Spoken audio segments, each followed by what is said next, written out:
Kalau yang saya pantau sejauh ini dari berita Libanon ya, media lokal Libanon, itu per jamnya memang selalu ada serangan roket dari Israel ataupun rudal ataupun melalui drone ya, yang sejauh ini memang hanya difokuskan serangan Israel melalui serangan-serangan udara, Mas Iqbal. Oh, Dan berarti itu setiap jam, hitungannya per jam. hitungannya per jam. Sahabat Kompas TV, eskalasi konflik antara Israel dan Hizbullah terus meningkat sepekan terakhir. Rentetan serangan terus digencarkan oleh kedua belah pihak. Pemerintah Lebanon mencatat korban meninggal dunia akibat serangan udara Israel telah mencapai 1.247 orang, terhitung sejak pecah konflik 8 Oktober 2023. Teranyar, Kepala Staf Angkatan Bersenjata Israel mengatakan bahwa mereka tengah menyiapkan invasi darat ke Lebanon. Lantas bagaimana situasi terkini dan kondisi WNI di Lebanon?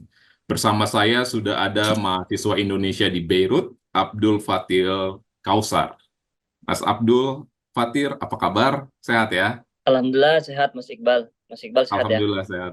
Saya langsung aja bertanya terkait situasi terkini agar sahabat Kompas TV ini mengetahui. eh, Bisa Anda gambarkan situasi terkini di eh, Beirut, terutama di tempat tinggal Anda, di tengah eskalasi yang terus meningkat antara Hizbullah dan Israel?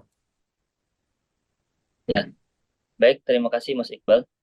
Yang pertama, sampai hari ini kondisi dan situasi di Libanon secara umumnya dan di Beirut secara khususnya memang selama ya semakin meningkat ya eskalasi antara Israel dan Libanon. Yang tadinya itu hanya Israel menyerang kawasan atau Libanon bagian selatan, sampai per hari ini bahkan dari 5 hari yang lalu pasukan tentara Israel sudah menyerang wilayah-wilayah tidak hanya di perbatasan selatan Libanon, akan Hmm. tetapi mulai meluas. Serangan Israel itu sudah mulai meluas ke daerah hampir dekat ke Beirut, bahkan di pinggiran kota Beirut yang disebut daerah Dahiyeh Al-Janubiyeh.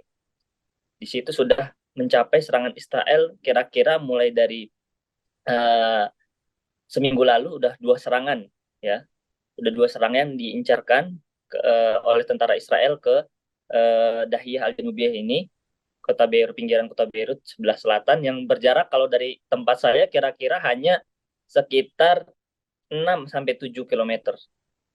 6 sampai 7 kilometer. Mohon maaf, saya potong terlebih dahulu.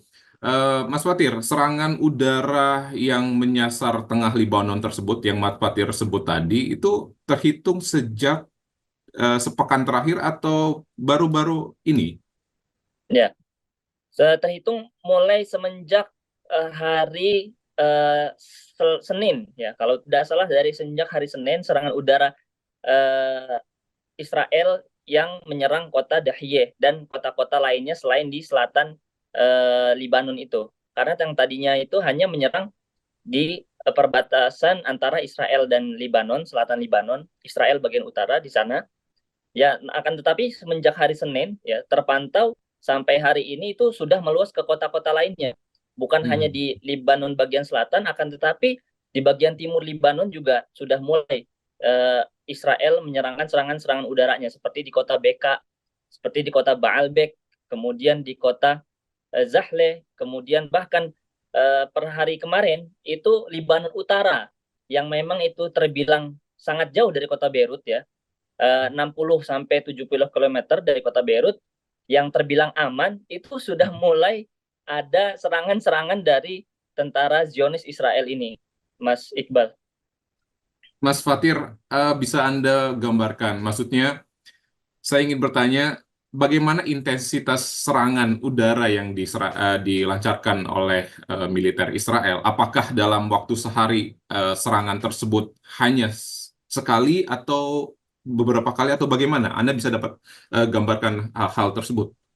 Ya, kalau yang saya pantau sejauh ini dari berita Libanon ya, media lokal Libanon, itu per jamnya memang selalu ada serangan roket dari Israel ataupun rudal ataupun melalui drone ya, yang sejauh ini memang hanya difokuskan serangan Israel melalui serangan-serangan udara, Mas Iqbal. Oh, Dan berarti itu setiap jam, hitungannya per jam? hitungannya per jam. Per jam itu pasti ada saja wilayah atau titik salah satu titik di negara Libanon ini yang diserang oleh Israel seperti itu. Namun intensitasnya yang paling besar dan paling banyak itu ketika malam hari justru. Ketika malam hari, misalkan saja 2 hari yang lalu, ketika malam hari Israel menyerang daerah timur Libanon yang tadi saya sudah sebutkan BK namanya, itu sebanyak 50 serangan ya ke daerah BK. Kemudian di daerah selatan Libanon namanya daerah Jiyah dan daerah Saadiyat itu sekitar berjarak dari Beirut hanya 25 sampai 30 kilometer, itu 150 serangan hanya malam hari ya 2 hari yang lalu. Artinya setiap jam itu ada serangan yang diluncurkan oleh Israel ke Libanon. Namun yang paling besar intensitasnya itu di ketika malam hari, Mas Iqbal.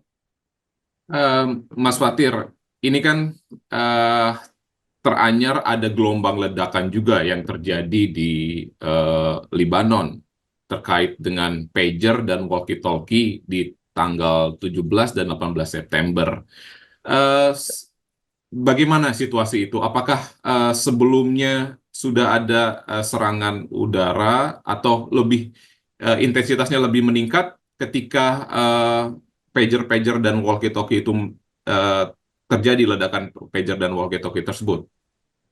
Iya, uh, ketika serangan pager tanggal 17 dan 18 September itu ya 2 hari berturut-turut itu memang tidak ada yang menyangka sebelumnya, Mas Iqbal, karena serangan pager-pager ini memang menyebabkan banyak korban ya, yang luka-luka bahkan sampai lebih dari 2 ribuan. Ya, Menteri Kesehatan itu menyatakan pertama 1.800, kemudian seiring berjalannya waktu itu sampai hampir 3.000. Ya, Menteri Kesehatan Libanon menyatakan hampir 3.000 eh, korban dari serangan pager itu. Yang mana ketika tanggal 17 itu memang tidak disangka-sangka. Tiba-tiba banyak pager-pager itu yang dimiliki oleh pasukan Hizbullah ya, khususnya karena mereka memang Hizbullah ini dari awal sejak berpuluh-puluh tahun ini memang pemimpin Hizbullah Hasan Nasrullah itu melarang tentara-tentara milisi Hizbullah ini untuk memiliki HP gitu. Karena Mm-mm. memang eh, bahaya yang pernah dialami oleh Hizbullah waktu itu, salah satu pemimpin tinggi Hizbullah eh, terkena serangan oleh Israel melalui HP. Nah, maka dari itu tentara milisi Hizbullah ini mereka lebih banyak menggunakan pager dan walkie-talkie. Namun tidak disangka-sangka ternyata pager ini justru dan walkie-talkie ini menjadi serangan juga bagi milisi Hizbullah yang tidak mereka sangka-sangka. Sehingga ketika itu langsung ribuan korban dilarikan ke rumah sakit yang ada di Libanon. Yakni sampai sekarang mungkin di 50 rumah sakit kurang lebih yang tersebar di Libanon. Nah, setelah adanya ledakan pager itu, ternyata ketika hari Seninnya, kalau nggak salah tanggal 21 Senin itu ya, 21 Mm-mm. September, langsung ada serangan ke salah satu pemimpin komander Hizbullah yang bernama Ibrahim Aqil tanggal 21 September di pinggiran kota Beirut itu yang disebut Dahya al-Janubiyah, dan memakan korban juga dalam serangan udara Israel itu sekitar 6 orang yang meninggal dan 15 orang luka-luka. Situasi Dan saat setelah itu, itu, mohon maaf saya potong. ya, Eh, Situasi saat itu terjadinya ledakan pager dan walkie-talkie seperti apa, Mas Fatir? Mungkin apakah Anda sedang berada di mana saat itu? ya tepatnya saya sedang berada di luar ketika itu, Mas Hmm. Iqbal ya. Saya sedang berada di luar, saya ada keperluan siang-siang. Ternyata tiba-tiba ada ambulan yang memang berkali-kali lewat. Ya, ada ambulan yang berkali-kali lewat. Ternyata saya hitungin 1, 2, 3, 4 sampai 10 ternyata. Banyak banget gitu. Hmm. Saya heran dan kaget juga sehingga saya ketika itu belum sempat update lihat HP karena memang lagi ada urusan yang mendesak, sehingga ketika saya buka HP tiba-tiba udah lihat berita, ternyata memang ada serangan pager yang di mana-mana. Bahkan tidak hanya melukai pemilik pager saja dan walkie-talkie saja ya yang memang itu incaran utama tentara Zionis Israel. Akan tetapi warga-warga sekitar yang di sampingnya atau di sekitar orang yang memiliki pager itu yang dimasukin ke kantong atau di tas, tiba-tiba kaget dan juga menjadi korban luka-luka gitu. Padahal mereka tidak tahu menahu dan tidak ada urusannya dengan Israel seperti itu. Bahkan dalam video yang tersebar itu ada seseorang yang lagi belanja di supermarket, dia bawa pager dan atau walkie-talkie, tiba-tiba meledak pagernya itu yang di kantongnya. Tiba-tiba ya kasirnya, kemudian orang-orang yang di sekitarnya lagi keliling, lagi mengantri, kemudian juga lagi belanja, akhirnya ya terkena juga, Mas Iqbal. Begitupun Oke. di tempat-tempat lainnya yang terjadi seperti itu. Lalu eh, adakah gelombang pengungsian warga setelah eh, pasca ledakan pager dan serangan udara militer Israel belakangan ini, Mas Fatir? Iya, semenjak hari Senin itu puncaknya ya, ketika eh, serangan sudah mulai gencar di daerah selatan perbatasan Libanon dengan Israel, kemudian ada serangan juga di daerah Dahiyeh, pinggiran kota Beirut itu mulai warga negara Libanon itu berbondong-bondong mengungsi dari daerah perbatasan yang tinggal di daerah selatan Libanon. Itu ada kota Soid, ada kota Nabatiyeh, ada kota Tir, ada kota Sidon. Itu berangsur-angsur selama satu hari itu ya, bahkan berjamaah ya. Satu waktu mengungsi ke Beirut dan ke kota-kota lainnya yang menurut mereka aman, seperti di utara Libanon itu ada kota Tripoli, kemudian ada Akkar, kemudian ada provinsi Monliban itu di daerah pegunungan Libanon, ada kota di situ, ada kota Alei, ada kota Kasrawan dan lain-lain sebagainya. Mereka mengungsi ke tempat-tempat yang sekiranya tidak menjadi sasaran tentara Zionis Israel. Bahkan menteri salah satu berita Libanon ya, menteri luar negeri menyatakan ketika itu pada hari Selasa, Senin Selasa itu sudah kira-kira hitungannya 500.000 orang yang mengungsi dari daerah selatan. Itu pengungsian yang internal di Libanon itu sendiri. Kemudian juga ada pengungsian yang mereka keluar dari Libanon, Mas Iqbal. Jadi negara terdekat Libanon ini memang Libanon di selatan berbatasan dengan Israel, di timur berbatasan dengan Damaskus, Syria, dan di utara berbatasan dengan Homs, ya Syria juga. Nah, berbondong-bondong per hari ini tadi saya baca sudah ada 22.000 ya.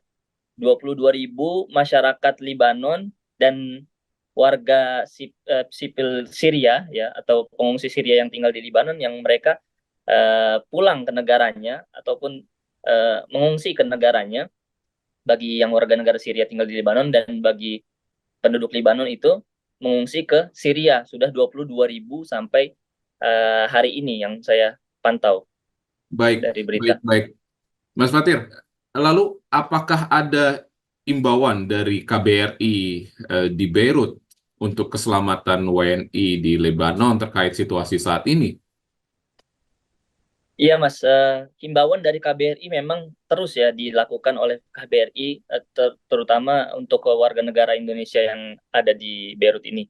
Bahkan kalau kalau hanya himbauan itu bahkan sudah lebih, bahkan KBRI Beirut sudah menyerukan untuk evakuasi semenjak bulan lalu, semenjak awal Agustus ya sampai hari ini itu sudah ada 3 kali evakuasi yang dilakukan oleh KBRI Beirut untuk warga negaranya yang ada di Libanon. Namun evakuasinya bentuknya evakuasi Loki yang saya dengar dari Bapak Dubes, Bapak Hajrianto Yassin Tuhari, itu sistem evakuasi sistem Loki, yang mana artinya itu sistem yang tidak berangsur-angsur, tidak langsung satu kali evakuasi semuanya, akan tetapi melalui penerbangan komersial yang ada di kota Beirut, sehingga sampai saat ini sudah 3 kali gelombang evakuasi karena memang sejak akhir Juli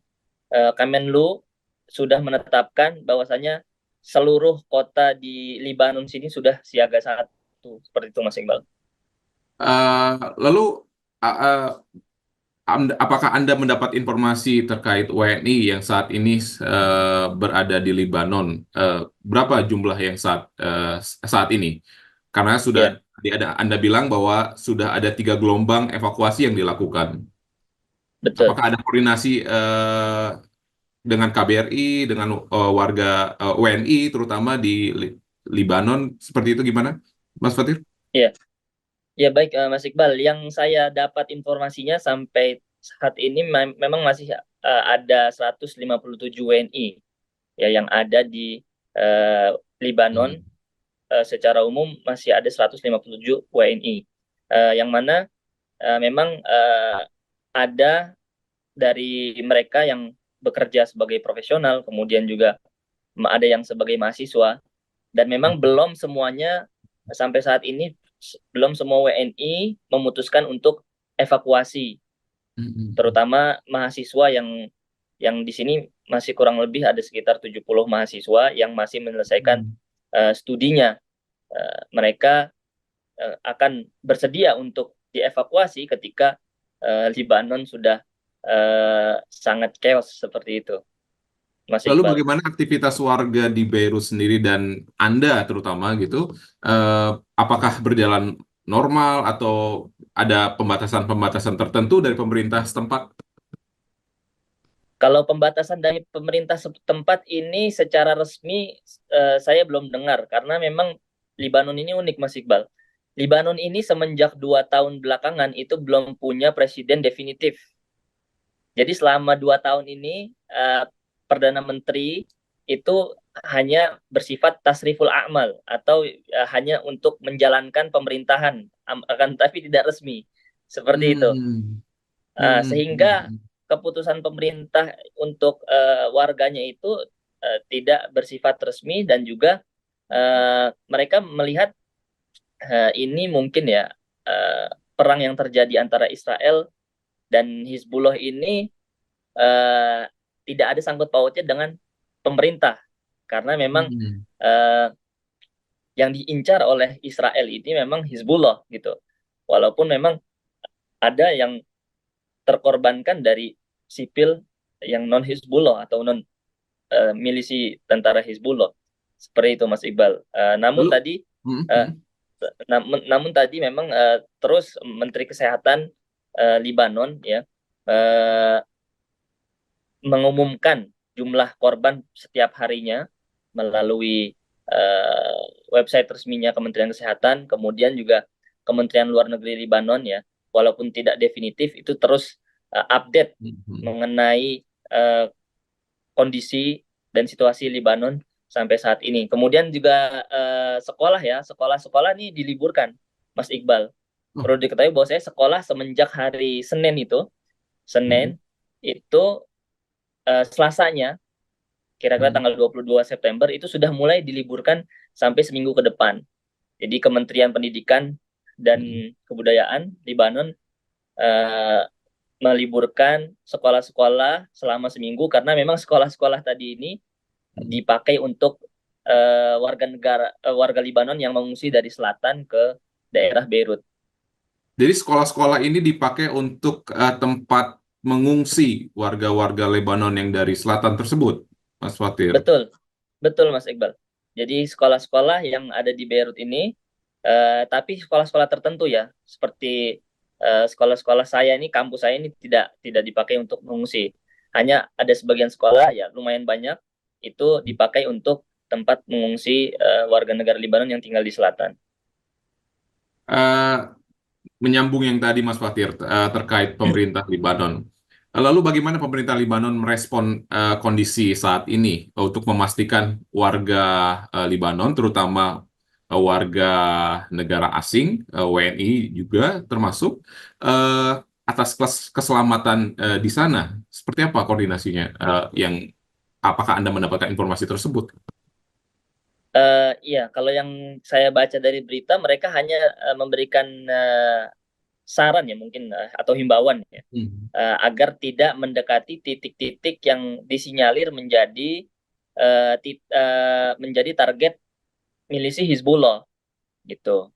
Namun kondisinya tidak semudah itu karena yang tadinya kita ngira tentara Israel ini hanya menyerang, walaupun memang yang lebih banyak itu daerah-daerah yang memang itu tempat persembunyian Hizbullah ataupun tempat gudang persenjataan milisi Hizbullah, akan tetapi tetap tetap saja kita sebagai sipil, sebagai WNI yang tinggal di sini nggak bisa memastikan juga bahwasanya serangan-serangan itu hanya ditargetkan kepada gudang-gudang atau markas-markas tentara Hizbullah, karena yang kita lihat realitanya selama beberapa hari ini, rumah-rumah sipil juga terkena dampaknya seperti itu, Mas Iqbal. Lalu bagaimana? Apakah Anda sudah mendapatkan informasi terkait evakuasi yang dari KBRI dan pemerintah kita untuk gelombang selanjutnya, Mas Fatir? Iya, untuk gelombang selanjutnya ini mungkin gelombang 4 ya. Kita sudah mendengar desas-desusnya akan ada evakuasi lanjutan gelombang keempat, akan tetapi tanggalnya masih belum ditentukan oleh pihak KBRI, Mas Iqbal. Sebab penerbangan sampai saat ini itu masih sepertinya ya masih ditutup, karena yang saya baca dari website Kementerian Perhubungan Libanon, bahwasannya yang berfungsi, maskapai yang berfungsi sampai saat ini hanya maskapai Middle East Airlines. Sisanya seperti Qatar Airways, kemudian Saudi Airlines, kemudian Emirates, dan lain sebagainya itu melakukan stop penerbangan hingga saat ini. Baik, terakhir Mas Fatir, per hari ini, apakah di daerah Anda, terutama di Beirut, adakah serangan dari militer Israel, serangan udara dari militer Israel? Ya.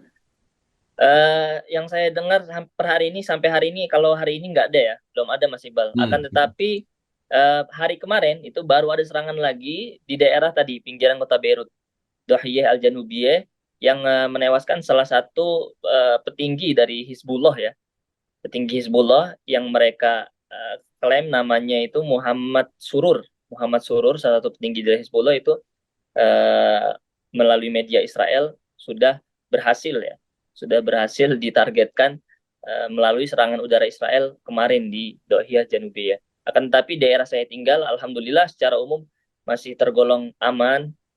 Kemudian logistik, kemudian bahan-bahan makanan juga masih tergolong aman di daerah tempat saya tinggal, Mas Iqbal. Oke, baik Mas Fatir. Kami selalu mendoakan bagi saudara-saudara kami, WNI terutama di Lebanon yang masih tinggal sekitar 157, betul ya, 157 ya Mas Fatir ya. Mudah-mudahan selamat, dan jika ada gelombang evakuasi, mudah-mudahan semuanya dapat dievakuasi oleh pemerintah kita. Terima kasih atas informasinya, Mas Fatir. Sampai jumpa di lain waktu. Sampai jumpa. Terima kasih, Mas Iqbal. Di antara banyak sumber informasi, kami layak dipercaya. Karena kami menggali lebih dalam, berpihak pada kebenaran, berpegang pada data dan fakta, agar layak Anda jadikan referensi. Kompas TV, independen, terpercaya.